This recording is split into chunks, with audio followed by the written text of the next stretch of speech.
Joining us now with reaction, Fox News contributor Dan Bongino, Fox News correspondent at large Geraldo Rivera, civil rights attorney Leo Terrell, Leo 2.0.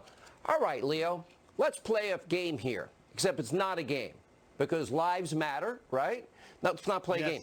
Donald Trump set record low after record low unemployment, opportunity zones, the largest and most expensive long-term commitment to historically black colleges in America. Joe didn't do that. Criminal justice reform, Joe and Barack didn't do that. Police reform, Joe and Barack didn't do that. So you tell me, if Donald Trump said the things that I just laid out that Biden said, how would African Americans and how would the media treat Donald Trump? They will simply annihilate him. And let me be very clear to every Democrat on the planet. Donald J. Trump has done more for black Americans in 3 years than the Obama administration. The reason why I'm here right now, the reason why I'm voting for Donald Trump is because Joe Biden went on national radio and said, if you vote for Trump, you ain't black. That is insulting. That is racist. Biden is the racist.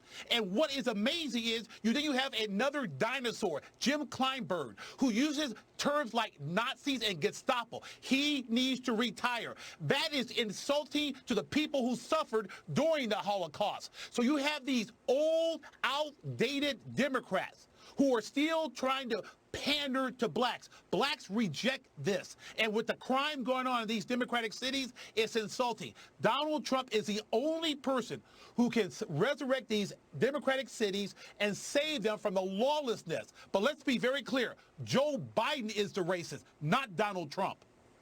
Okay.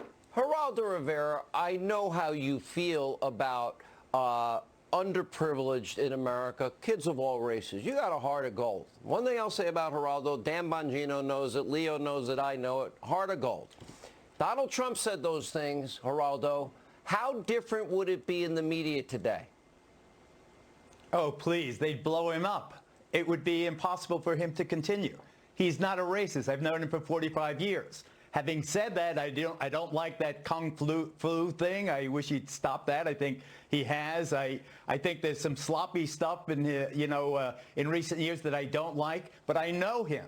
I know I've been in and out of that Trump Tower 50 times. It's as integrated as any building in this country. He gives opportunity on the basis of competence, not skin color.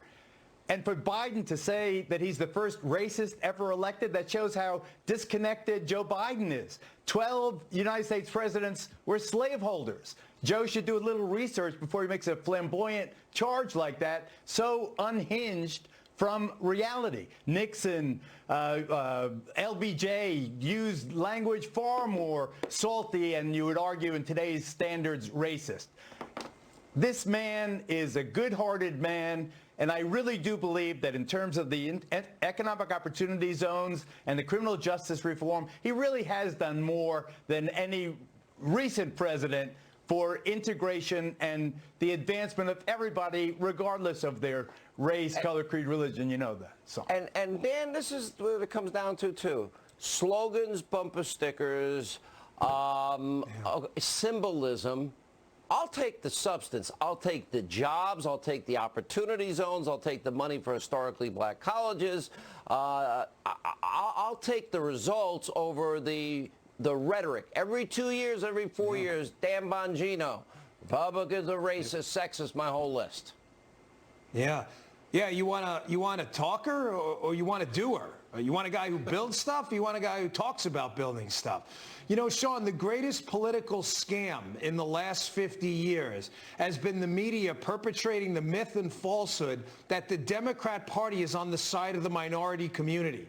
This is ridiculous. Do you know how many people, by the way, through op-ed columns and elsewhere were whispering in the president's ear, man, you know, leave Chicago alone. Leave it alone. Let them suffer the ramifications of their own bad decision-making with the leaders. You know how easy a decision that could have been for him? And he didn't. And I was proud of him today, Sean. He came in there and he said, no, not on my watch. And you know, as I was preparing for this segment earlier, Sean, it's not a joke. I wanted to follow up on a 3-year-old girl who was shot in the face in Chicago. So I Googled it. It's on my phone. And it's right there. And it turns out you have to go through which 3-year-old girl? because there's not just one. Sean, if this was happening in Darfur, we'd have the embassy working 24 hours a day.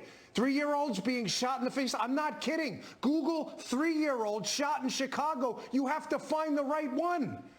Thank God President Trump has the cojones to go in there and do the right thing and say, not on my watch. Protecting federal buildings and 100 federal officers, unless the governors and mayors do their job or at least request the help needed, the president, he can't take responsibility for their failure. Last And you word, know what? Can I just make one other comment? The president wants to do more for America and people of color. Tim Scott, Justice Reform Bill. Guess what? 2 black Democrats, Booker and Harris, stopped it. The Democrats are blocking justice in this country because they don't want Trump to succeed. It's crazy. Last word, quick, Geraldo. But I don't understand, Sean, why there aren't more arrests in Portland. Those federal officers are taking abuse that is criminal. It is literally felonious assault. When you shine a laser in the eyes of a cop and his eyes are permanently damaged as a result, that's an assault, a felonious assault. These people should be arrested. And Mayor Wheeler and those other local hacks be damned. It's time for the feds to, if a crime is committed in front of them, grab those people and charge them with arson, charge them with whatever the crime is. They're being caught on tape. We're watching it every night. What is it now? Yeah. Almost 60 days? It's preposterous. Oh, speaking of which, thank you all as always.